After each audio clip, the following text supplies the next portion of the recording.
एक बार एक बाबा एक नदी के किनारे बैठे होते हैं। तभी वहाँ एक व्यक्ति आता है और वो बाबा से पूछता है कि बाबा आप यहाँ किसका इंतजार कर रहे हैं। बाबा कहते हैं कि मैं इस नदी के पूरे बह जाने का इंतजार कर रहा हूँ। ये सुनकर वो व्यक्ति कहता है कि बाबा आप इस नदी के पूरे बह जाने का इंतजार क्यों कर रहे हैं।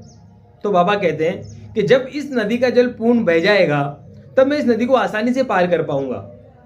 यह सुनकर वो व्यक्ति बड़ा अचंभित होता है और बाबा से पूछता है कि बाबा इस तरीके से तो आप इस नदी को कभी भी पार नहीं कर पाएंगे, क्योंकि इस नदी का पूर्ण जल कभी बहेगा ही नहीं।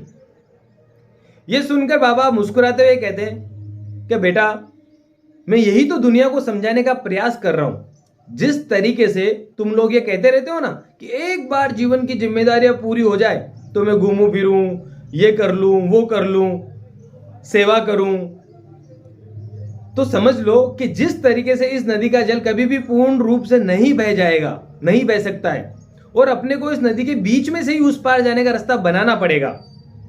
उसी तरह आपका जीवन खत्म हो सकता है बट आपके जीवन की जिम्मेदारियां कभी खत्म नहीं हो सकती।